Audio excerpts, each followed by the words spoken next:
Ainda somos cristãos? Ainda somos? É uma pergunta boa, é uma pergunta relevante para os nossos dias, onde muitas pessoas vão para as igrejas, mas vivem o oposto do que cantam, falam e ouvem em uma igreja. A pergunta é boa porque ela também avalia não só o fundamento da nossa fé, mas também faz a gente perceber como nós temos vivido. E para a gente poder responder a essa pergunta, se ainda nós somos cristãos, nós vamos caminhar agora aos domingos, tentando responder essa pergunta, tendo como referência a carta de Tiago. A carta de Tiago, a epístola de Tiago no Novo Testamento, ela vai ser a base para a gente poder então conversar aos domingos à noite sobre isso. A pergunta é por que eu escolhi a carta de Tiago. Eu escolhi a carta de Tiago porque ela é extremamente prática. Na carta de Tiago você não vai encontrar discursos e exposições teológicas como a gente encontra nas cartas de Paulo aos seus endereçados. Tiago vai direto ao ponto. Tiago é uma carta muito prática. Tiago ele vai para o cotidiano, para a gente poder viver o Evangelho dentro desse contexto. Para quem Tiago escreve a sua carta? Tiago escreve a carta a cristãos que se dispersaram por conta de uma perseguição que estava acontecendo na cidade de Jerusalém. Por conta da perseguição em Jerusalém, muitos cristãos deixaram tudo para trás. Gente que deixou para trás os seus bens, gente que deixou para trás os seus amigos, os seus familiares, e agora eles estavam em um outro lugar para recomeçar a vida, e eles agora precisavam redefinir a posição profissional deles, eles precisavam redefinir a relação deles, eles precisavam ainda, no meio disso tudo, se defender dos ataques daquelas pessoas que eram opositoras ao Evangelho de Jesus Cristo. Então, para a gente poder responder a pergunta se ainda nós somos cristãos de verdade, nada melhor do que a gente analisar a carta de Tiago. E hoje a gente vai pensar um pouquinho sobre uma palavra que é muito importante para a gente poder responder essa pergunta. A palavra tese, a tônica de hoje, chama-se perseverança. Ainda somos cristãos? Se somos, então nós somos também perseverantes. Abra sua Bíblia em Tiago, capítulo 1.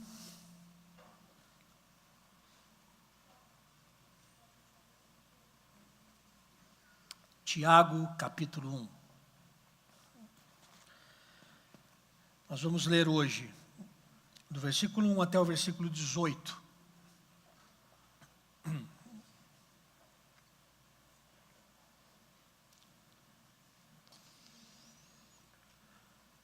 Tiago, capítulo 1, de 1 a 18.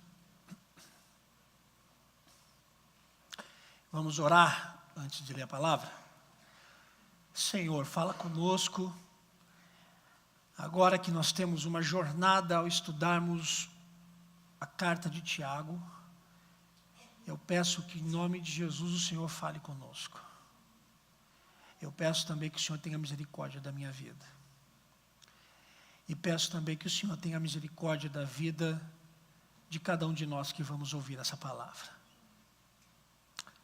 E que ao final de cada exposição, possamos responder de modo afirmativo: sim, nós ainda somos cristãos. Abençoe-nos, em nome de Jesus. Amém. Tiago 1, de 1 a 18, diz assim. Tiago, servo de Deus e do Senhor Jesus Cristo, às 12 tribos que se encontram na dispersão, saudações. Meus irmãos, tende por motivo de toda alegria o passardes por várias provações, sabendo que a provação da vossa fé, uma vez confirmada, produz perseverança. Ora, a perseverança deve ter ação completa, para que sejais perfeitos e íntegros, em nada deficientes. Se, porém, algum de vós necessita de sabedoria, peça a Deus, que a todos dá liberalmente, nada lhes impropera, e ser-lhe-á concedida. Peça, porém, com fé, em nada duvidando, pois o que duvida é semelhante à onda do mar, impelida e agitada pelo vento. Não supõe esse homem que alcançará do Senhor alguma coisa. Homem de ânimo dobre, inconstante em todos os seus caminhos. O irmão, porém, de condição humilde, glorie-se na sua dignidade, e o rico na sua insignificância, porque ele passará como a flor da erva, porque o sol se levanta com o seu ardente calor, e a erva seca, e a sua flor cai, e desaparece a formosura do seu aspecto. Assim também se murchará o rico em seus caminhos. Bem-aventurado o homem que suporta com perseverança a provação, porque depois de ter sido aprovado, receberá a coroa da vida, a qual o Senhor prometeu aos que o amam. Ninguém, ao ser tentado, diga, sou tentado por Deus, porque Deus não pode ser tentado pelo mal, e Ele mesmo a ninguém tenta. Ao contrário, cada um é tentado pela sua própria cobiça, quando esta o atrai e o seduz. Então, a cobiça, depois de haver concebido, dá à luz o pecado. E o pecado, uma vez consumado, gera a morte. Não vos enganeis, meus amados irmãos. Toda boa dádiva e todo dom perfeito são lá do alto, descendo do Pai, em quem não pode existir mudança ou sombra de variação. Pois, segundo o seu querer, Ele nos gerou pela palavra da verdade, para que fôssemos como primícias das suas criaturas. Se nós somos cristãos de verdade, a gente vai ser perseverante. E a perseverança, ela é um ponto importante dentro da nossa teologia. Porque um dos pontos da nossa teologia chama-se perseverança dos santos. O cristão verdadeiro persevera até o fim da sua vida. O que Tiago está fazendo nesse primeiro capítulo é aplicar a palavra perseverança em uma outra palavra, provações. Tiago pega a palavra perseverança e a aplica em tribulações da vida. Tiago pega a palavra perseverança e a aplica no conceito de lutas que a gente tem na vida. Não há ferramenta mais poderosa na vida do cristão para nos ensinar sobre a vida cristã do que as provações. Não existe uma ferramenta mais poderosa do que essa, para nos ensinar sobre Deus e sobre a vida cristã do que as provações. Porque as provações, primeiro, vão mostrar para nós quem de fato nós somos.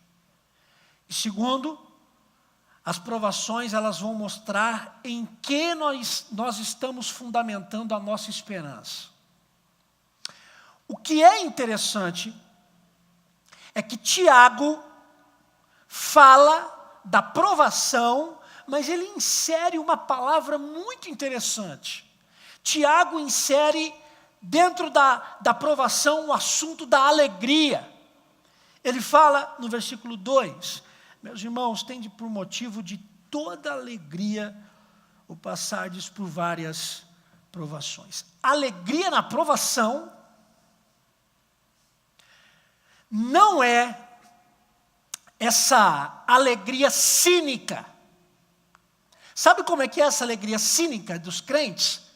A alegria cínica é aquela mais ou menos assim. O crente diz assim, eu estou doente, então estou com um diagnóstico horrível, mas estou feliz por isso, aleluia. Está feliz nada. Eu não estaria. Então, a alegria na provação não é essa postura cínica que a gente pode ter diante das lutas da vida. Não, se a gente tem que chorar, nós vamos chorar. A gente tem que sentir, nós vamos sentir. Mas é possível sim, no meio da nossa provação, nós sentirmos alegria. Porque a alegria, o qual Tiago se refere, é um estado de paz interior. E essa paz é resultado da gente saber qual é a razão e qual é o motivo da nossa provação. Tem muita gente que chega para mim assim lá no gabinete e diz assim, Vila, pastor, eu quero entender por que é que eu passo por isso. Aí eu fico olhando assim, né, dizendo, eu também quero entender. Porque você e porque eu passo por algumas coisas. Mas a Bíblia está dando uma resposta muito clara para a gente aqui nessa noite. Esse tipo de pergunta, pastor, eu não sei por que isso está acontecendo na minha vida, eu não sei por que essa tribulação está tão forte, qual é a razão dessa tribulação, qual é a razão dessa provação na minha vida? Pois bem, então hoje nós vamos saber qual é a razão da nossa provação. Eu não sei se você vai gostar da resposta, mas é a resposta. Dos versículos 2 até o versículo 4, Tiago vai dar para nós algumas razões para sentirmos alegria nas nossas provações. Algumas dessas razões pelas quais a gente pode sentir alegria na provação. Primeiro, ele fala que a tribulação prova a nossa fé. E a palavra provação aqui no texto refere-se a teste. Teste. Porque essa palavra, lá no original, ela carrega a ideia daquilo que era feito para mostrar a autenticidade da moeda. E como é que se mostrava a autenticidade da moeda? Pelo fogo. O fogo mostrava se a moeda era autêntica. O fogo mostrava se não era falso.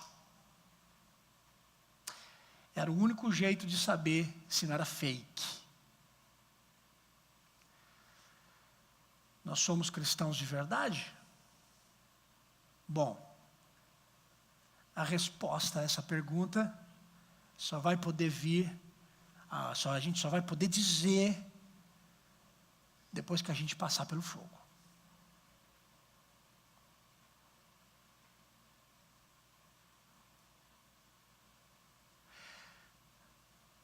Eu não estou sendo fatalista. Porque a vida cristã também tem as suas alegrias, também tem o seu celebrar. Mas a fé que há em nós, a razão dela pulsar em nós, ela se evidencia com mais força quando eu e você passamos pelo fogo. Deus vai testar a nossa fé. Você precisa saber disso. Se você está aqui nessa noite dizendo assim, hoje eu me tornei cristão, Então eu vou dizer para você que se você está batendo no peito, dizendo que você é cristão, Deus irá testar a sua fé. Pastor, mas Deus é um injusto, por que Deus vai testar a minha fé? Eu já estou dizendo para ele, Deus, eu sou cristão, tá bom, não precisa me testar. Não há cabimento se ele não fizer isso, sabe por quê?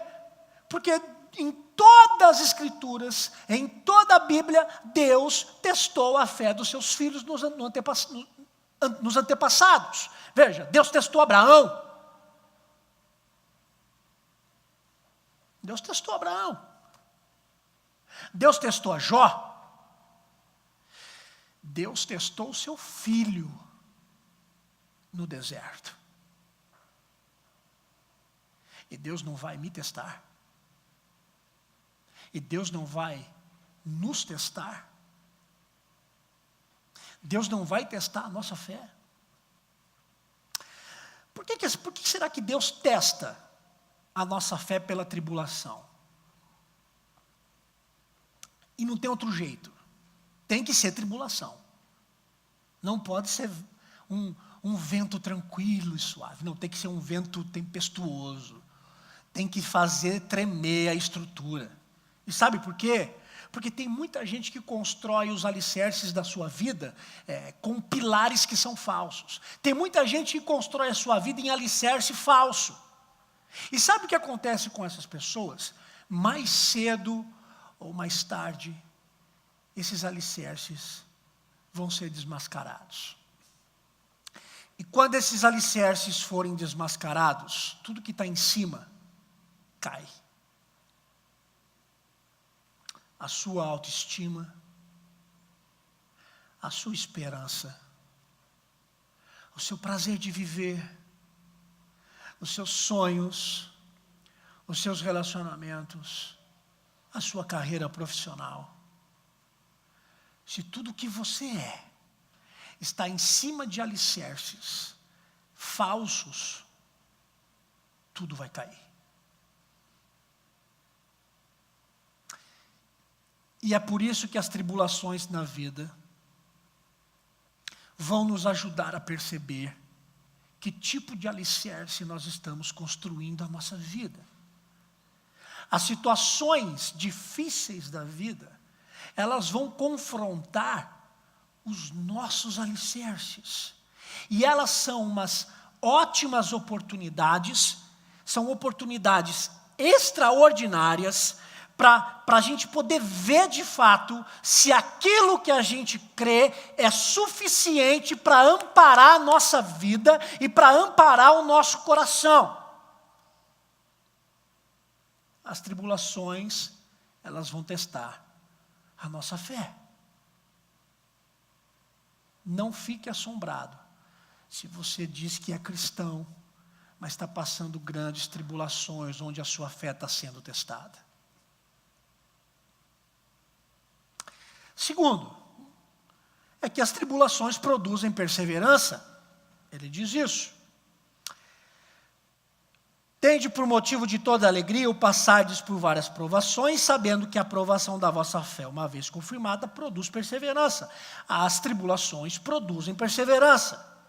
Gera na gente essa postura de resiliência. Gera no cristão verdadeiro essa postura de eu não vou me entregar. Eu vou continuar. Eu não vou desistir do evangelho, eu não vou desistir da igreja, eu não vou desistir da fé, eu vou continuar, porque nos fortalece para a vida. O próprio exercício de viver, porque viver é um exercício, o próprio exercício de se viver coloca a gente em situações onde a gente vai dizer assim, bom, agora eu vou crescer. Ou então você vai dizer assim, não, agora eu vou querer a mamadeira. E eu falei sobre isso domingo passado. Ou a gente cresce, amadurece, ou a gente continua um infantil imaturo. E é exatamente nesse caso, que perseverar na tribulação é importante, porque a perseverança é um resultado de que você entendeu que quem peleja por você é Deus. E que quem vai cuidar de você em todo tipo de tribulação também é Deus. E sabe o que acontece? À medida em que a gente vai superando as tribulações da vida, a gente vai perdendo o medo de encarar a vida. Tem muita gente deitada na cama o dia todo, porque tem medo de encarar a vida, porque passou por algum momento difícil e que agora já não consegue mais levantar, com medo de encarar outra tempestade.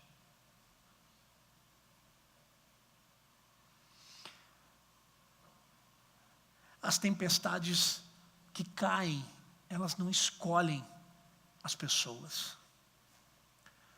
As tempestades simplesmente elas caem. Caem sobre os crentes, sobre os não crentes, elas caem. E quando elas caírem,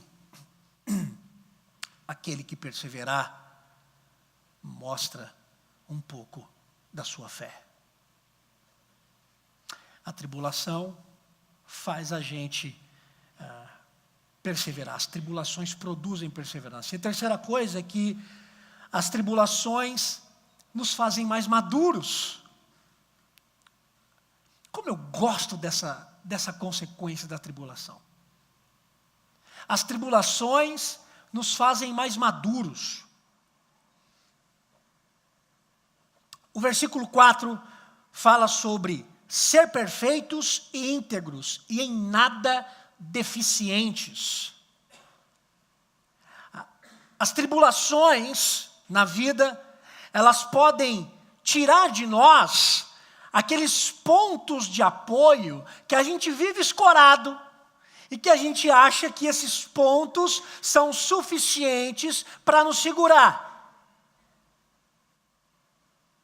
E é nesse momento que quando nós olhamos para Jesus, que quando nós olhamos para Cristo, nós descobrimos que a única base sustentadora da nossa vida no meio da tribulação é Cristo.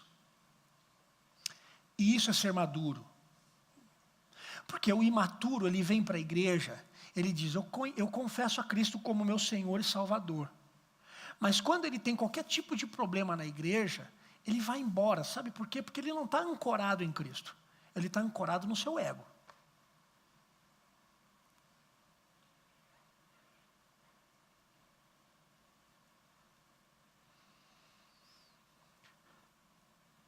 A tribulação na vida vai tornar a gente mais maduro. O nosso pé vai ficar um pouco mais calejado. Eu gosto da ideia do Salmo 23, quando o salmista diz que ainda que eu ande pelo vale da sombra da morte, não é Deus me pegando no colo e me levando, não, você vai ter que andar. Você vai ter que andar. Deus não vai pegar você no colinho, não, e mimar você. E dizer para você, não, você não vai mais andar no vale. Não, você vai andar. Até o fim. A promessa não é que você não vai, que Deus vai carregar você no colo. A promessa é, eu estarei com você em cada passo que você der.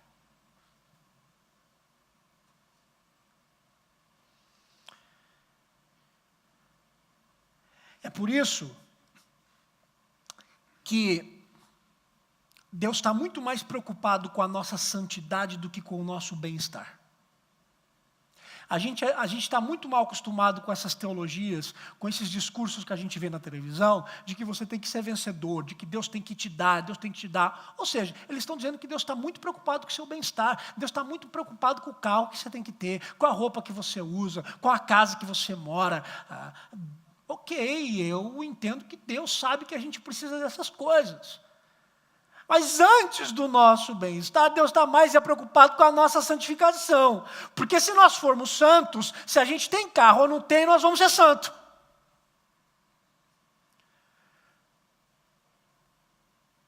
Deus está muito mais preocupado em nos tornar mais maduros na fé, do que ficar dando um monte de coisinha que a gente pede a Ele, como se Deus fosse o Papai Noel.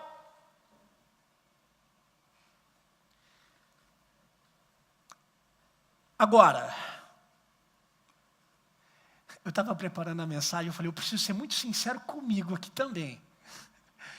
Porque é muito fácil, a gente às vezes vem aqui de cima, né? O pastor vai de cima e fala e tal, porque não, mas o negócio está passando em mim, o que eu estou lendo aqui. Eu estou pensando nas minhas tribulações, eu estou pensando no meu jeito, no jeito como eu lido. Aí eu estava lendo esse texto, eu falei assim para Deus, tá certo, Senhor, mas eu quero ser bem sincero contigo. No meio da tribulação, Senhor, a única coisa que eu quero é que ela acabe. Opa, caiu aqui. A única coisa que eu quero na tribulação é que ela acabe. E eu tenho quase que certeza que essa é a sua oração e é também o seu desejo. Porque o que vale para nós quando a gente está no meio do turbilhão é que isso tudo acabe logo. Senhor, acabe logo com isso. O fato que importa na tribulação é que ela acabe. Bom, pois é. Tiago traz para a discussão algo muito prático e fácil para a gente poder lembrar quando nós estamos passando por tribulação na nossa vida. Ao invés da gente dizer para Deus, Deus, acaba logo com isso, o Tiago dá outro conselho para nós. E ele propõe que nós peçamos a Deus sabedoria. Olha o que diz o versículo 5. Se, porém, algum de vós necessita de sabedoria, peça a Deus, que a todos dá liberalmente, nada lhes impropera, e ser-lhe-á concedida. Se, porém, algum de vós necessita de sabedoria. A princípio, quando a gente lê esse texto, parece que Tiago está falando de tribulação, nos versículos 2 e 4. E quando ele chega no versículo 5, parece que ele muda de assunto. Mas não muda de assunto. Está intimamente ligado ao que ele está falando antes.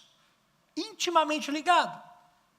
Ele está dizendo assim, se porém, ele está continuando a ideia. Ou seja, se ao você passar por tribulação e você ainda não entendeu que você tem que perseverar com alegria na tribulação, se porém você ainda não entendeu isso, então vamos fazer o seguinte, se você não entendeu que você tem que estar alegre na tribulação, então peça sabedoria, que está beleza, já está 80% do caminho está andado. Peça sabedoria. Pedir sabedoria aqui não é pedir sabedoria para a gente resolver os problemas. É pedir sabedoria para a gente passar na tribulação aprovado. Esse é o pedido.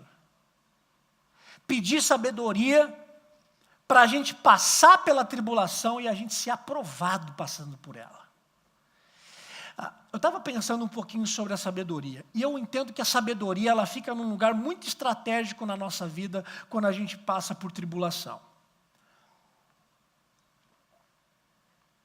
Porque quando a gente passa por tribulação, existem dois tipos de sentimento que a gente pode cair nele. O primeiro é o desespero. Tem gente que quando passa por situações difíceis na vida entra em desespero.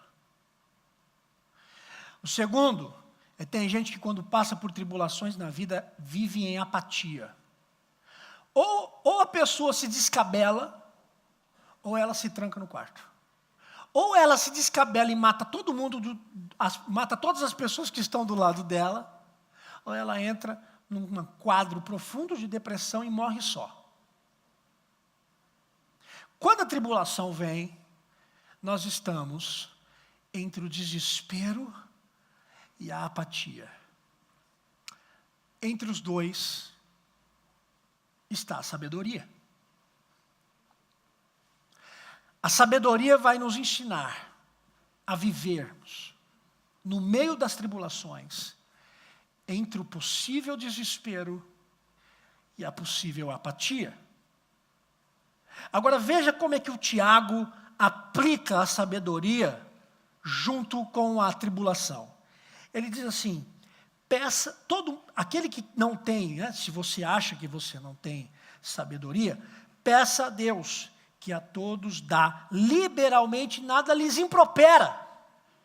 Qual é a palavra-chave aqui?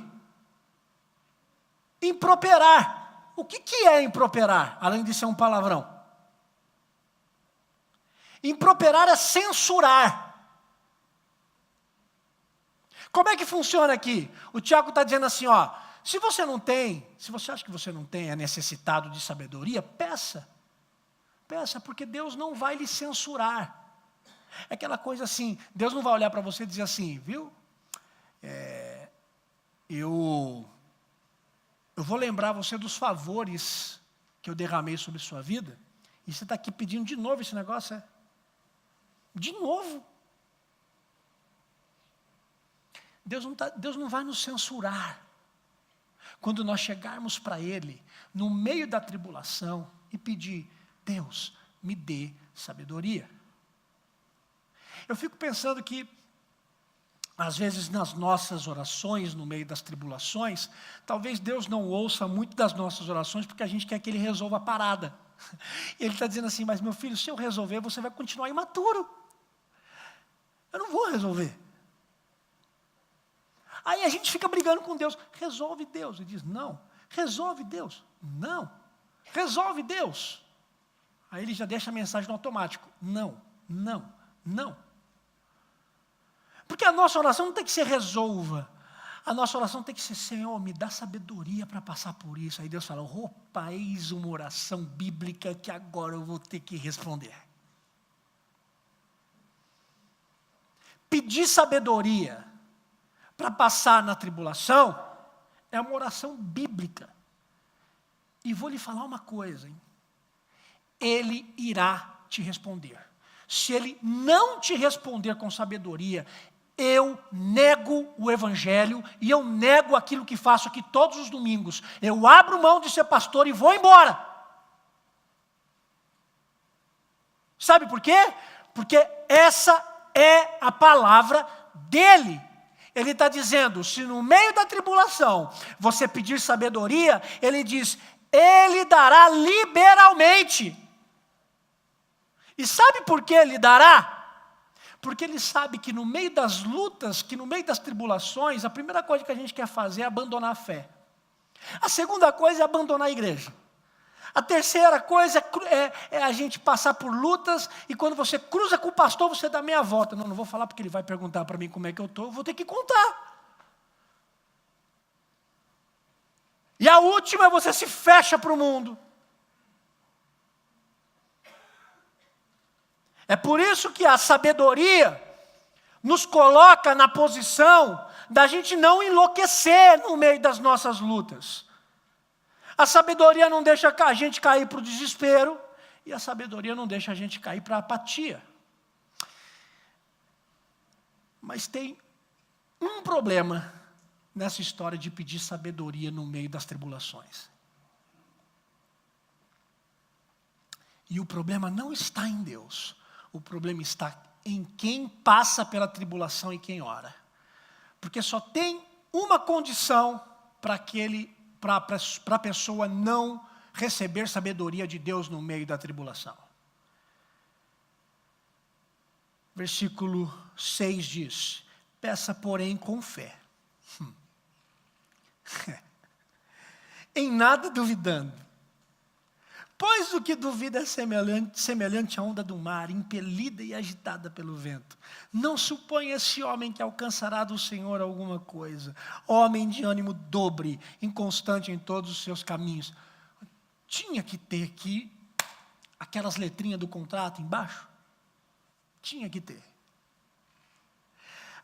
Tiago está falando aqui que no meio da tribulação, Deus pode dar sabedoria àquele que pede sabedoria com fé, crendo que Deus vai sussurrar na sua alma e no seu ouvido sabedoria para você lidar com a sua tribulação e passar por ela. Só tem uma pessoa que não vai receber sabedoria: o que duvida. A palavra aqui de Deus está falando sobre a pessoa o homem de ânimo dobre. No original significa duas almas. Olha, Sabe o que significa duas almas? É como se... Lembra do desenho do Pluto? Gente, eu estou citando ultimamente algumas ideias bem antigas, né? O desenho do Pluto. Aí eu me lembro, quando eu era pequeno, eu adorava o desenho do Pluto. Tinha lá o demoninho, o demônio. Vai, Pluto, pegue o osso daquele outro cachorro. E tinha o anjinho. Não, espere o Mickey dar para você o seu osso. E o Pluto ficava doido. Aí depois tinha aquelas brigas dos anjinhos, que eu não vou entrar nessa discussão teológica, que é demais para a nossa cabeça. Né? Mas é aquela luta. Puxa de um lado, puxa de outro. Puxa de um lado e puxa do outro. Esse é o ânimo dobre. É o de duas almas. Uma alma puxa para cá, a outra alma puxa para lá. Essa briga. O que tem ânimo dobre, ele duvida. Ele duvida de Deus nas suas lutas. Porque ele duvida, primeiro, dos interesses de Deus. Qual é o interesse de Deus com isso? Já viu gente falar assim? Eu quero saber qual é o interesse de Deus de eu estar passando por essas tribulações na vida. Ele está duvidando de Deus. Segundo, ele duvida do amor de Deus. Porque como é que pode? Deus me ama e eu passar por esse tipo de coisa, eu passar por essa tribulação. Não, não é possível, Deus não me ama. Terceiro, ele duvida da capacidade de Deus em guiar a gente quando a gente está no meio da tribulação. Se tem uma oração que a gente deve fazer no meio da tribulação, é pedir sabedoria. Mas parece que o Tiago não está satisfeito com o que ele disse até agora. Ele quer falar mais. E aí, Tiago nos mostra uma outra situação de luta na vida. E esse tipo de situação está nos versículos 9 a 11. O que eu vou chamar de alternâncias da vida financeira. Aqui o bicho começa a pegar. Essas alternâncias da vida financeira matam qualquer cristão que se diga cristão. Né? Porque ele fala do versículo 9 a 11, ele fala de duas figuras. Ele fala do pobre e do rico. Aí você diz assim, eu sou classe média. A palavra não é para mim, aleluia. Deixa eu dizer para você. Na época de Tiago não tinha classe média. Ok? Na época de Tiago, você tinha pobre, e quem era pobre era muito pobre, e você tinha os ricos. Quem era rico, era muito rico. É por isso que ele fala do rico e pobre. Ok? Então, a primeira pergunta é, como é que pode o pobre ser alegre diante das lutas da vida pela ausência do dinheiro? Porque se tem algo que mata a pessoa que é pobre, é querer comprar alguma coisa e não ter condição de comprar. E essa privação tira a alegria dele.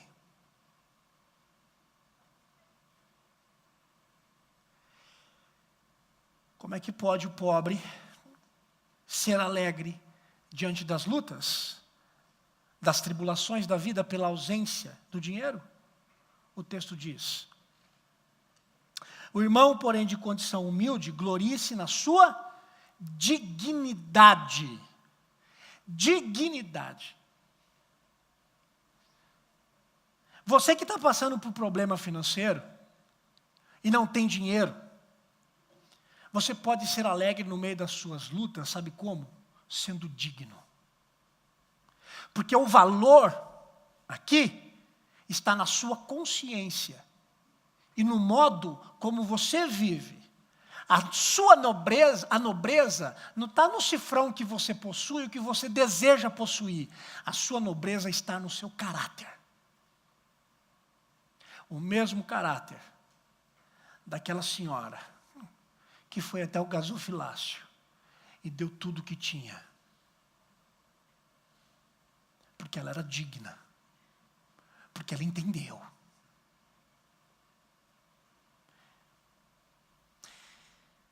E como é que o rico pode se alegrar na sua tribulação? Aí tem aqueles que dizem, e rico tem tribulação, é? Tem dinheiro, tem tudo, e rico sofre na vida, meu irmão. Sofre nada. Sofre nada. Sofro eu que levanto 5 horas da manhã para pegar o ônibus aqui no DF para ir para o meu trabalho. Eu que sofro. O rico, ele pode se alegrar na sua tribulação, lembrando que quando ele passa por tribulação, ele não é Deus. Ele é insignificante. Versículo 10. E o rico, se ele tem que se gloriar, ele se gloria na sua insignificância, porque ele passará como a flor da erva. A flor da erva. Insignificância. Ou seja, o rico vai lembrar que o dinheiro dele não pode comprar tudo. É aquela velha história daquele homem bem casado, cheio de dinheiro, e que a sua esposa foi acometida por um câncer. E ele achou que com todo o seu dinheiro, ele iria agora resolver todos os problemas dela. E ele começou a perceber que o dinheiro dele não resolvia a doença da mulher. O que é que isso nos ensina? Tanto a figura do rico, quanto a figura do pobre. Vai nos ensinar que a nossa situação financeira não define a nossa vida cristã. Se você tem pouco dinheiro e você está aqui nessa noite, entenda que a ausência de cifrão na sua vida não lhe faz menos cristão.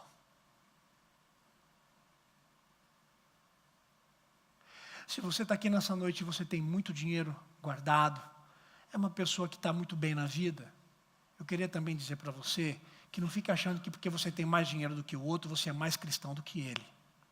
Você é mais abençoado do que o outro. Muito pelo contrário. Se você tem mais dinheiro, você tem mais responsabilidade de repartir com quem não tem.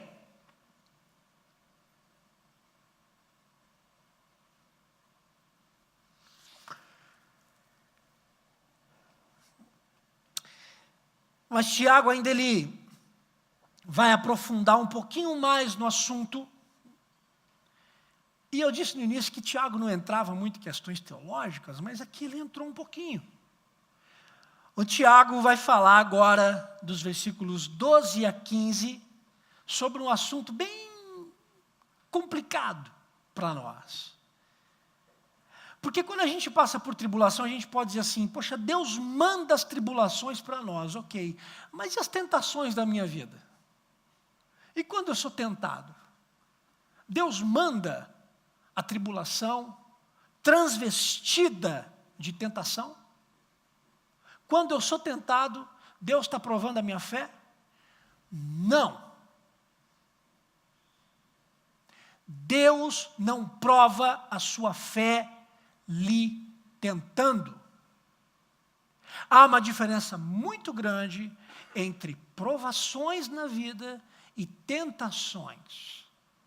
Provação é para você crescer e para você viver. Tentação é para te enganar e para te matar. Provação vem de Deus. A tentação tem 2 fontes. A primeira é o Satanás. Ele é o tentador.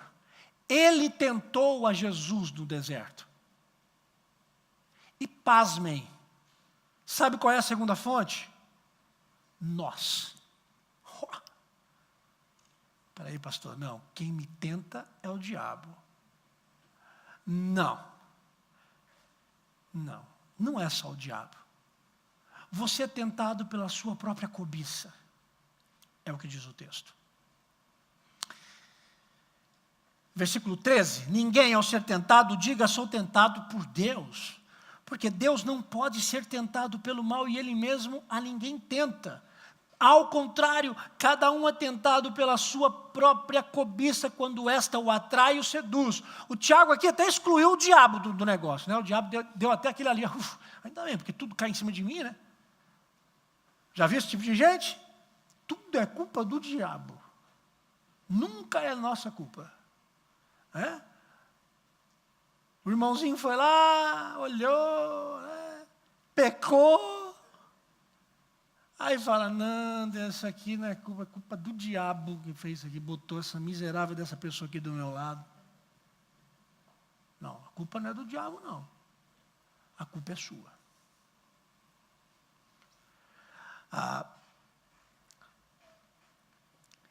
Tem muita gente que faz besteira na vida e culpa o diabo. Eu estou aqui nessa noite para lembrar você que você pode ser tentado pelo diabo, sim. Mas você também pode ser tentado por você mesmo, pelas coisas que você cobiça, pelas coisas que você quer. E mais, ainda que o diabo venha ali tentar, quem é que mete a mão na tentação? Eu e você.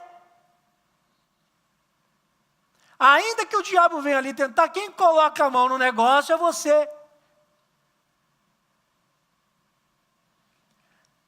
Quando eu leio esse texto aqui, que a gente é tentado pela nossa própria cobiça, eu fiquei pensando que a tentação é como um movimento do nosso próprio coração.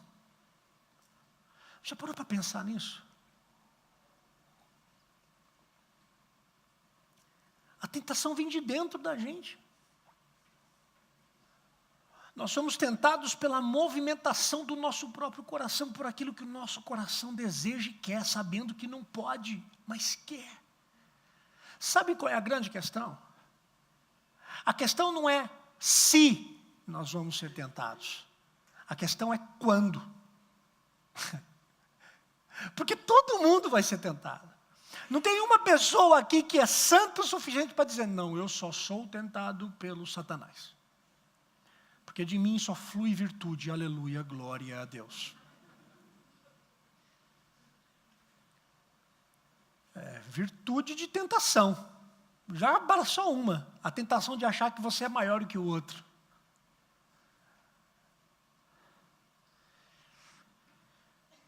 Como é que nós vamos ver Deus agora nessa situação? Porque se a tentação vem de Satanás,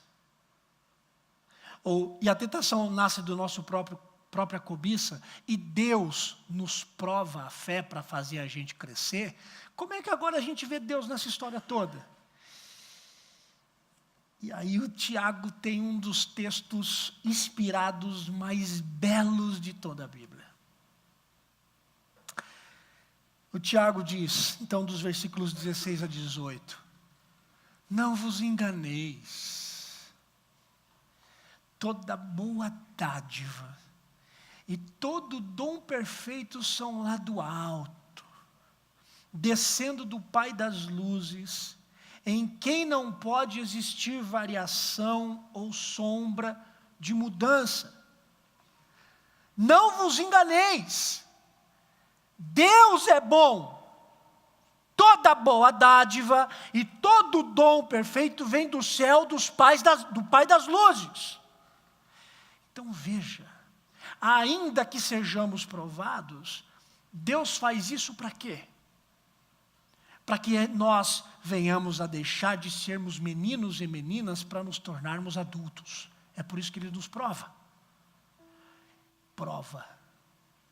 Não tenta. Ele prova. Sabe por que Ele nos prova?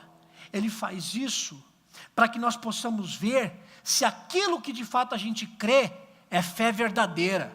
É por isso que Ele prova. Não tenta. Por que Ele nos prova? Para a gente poder ver que a nossa fé não depende se a gente tem dinheiro ou não. Ah, porque eu tenho dinheiro, então eu creio. Não, você não crê. Ah, porque eu não tenho dinheiro, eu creio na ajuda do meu irmão. Não, então você também não crê. Você também não crê em Deus. Por que Ele nos prova?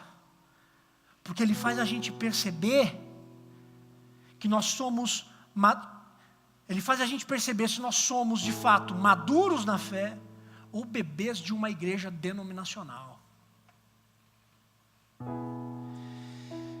Eu não sei que tipo de provação e que tipo de tribulação você pode estar passando. O que eu sei é que você pode sair daqui nessa noite dizendo para Deus: Deus, me dá sabedoria. Testa minha fé.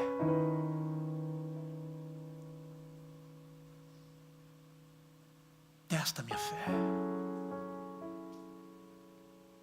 Me ajuda a perseverar. Me ajuda a perseverar.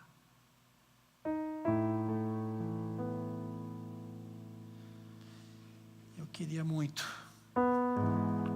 orar por você nessa noite, para que Deus lhe ajude a perseverar no meio das suas lutas. E que você saia daqui alegre. Porque Deus só prova aqueles a quem Ele ama. Ele só prova a fé daquele que é débil e que Ele quer ver uma fé robusta. É como musculação. É como a musculação. Aquela pessoa que nunca fez musculação na vida, chega lá na academia e acha que pode levantar todos os pesos, né? Aí coloca um pezinho, levanta, vai, faz todos os exercícios. No outro dia, ele descobre que ele tem músculo que ele nunca imaginou na vida que teria. Dor. Mas aí ele sente, nossa, esse músculo aqui. A provação faz isso. Deus prova para exercitar a nossa musculatura da fé. Para não deixar a gente ter uma fé raquítica e pequena. E se Deus faz isso com você, você pode sair daqui alegre e feliz.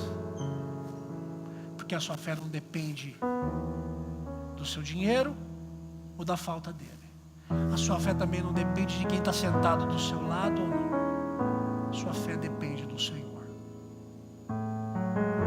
Eu queria orar com você nessa noite. Vamos ficar em pé.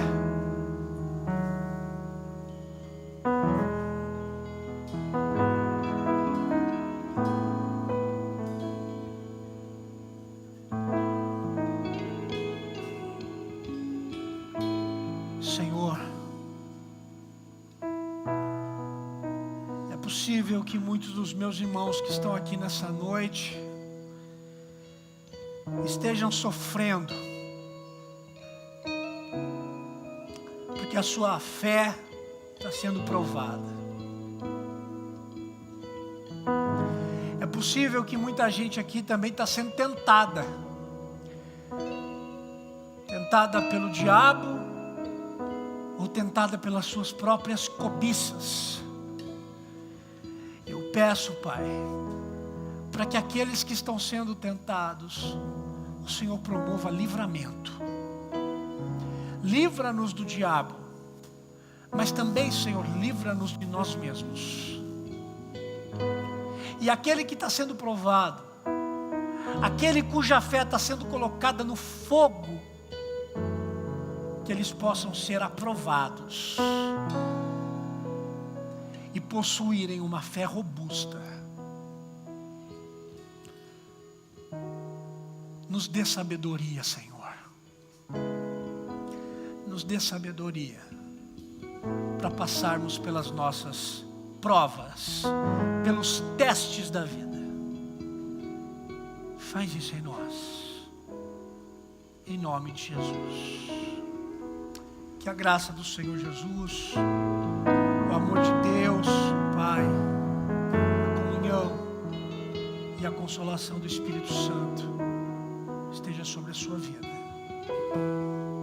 te ajudando a perseverar no meio das suas provas. Perseverem, perseverem, hoje e para sempre. Amém. Deus abençoe. Uma boa semana, em nome de Jesus.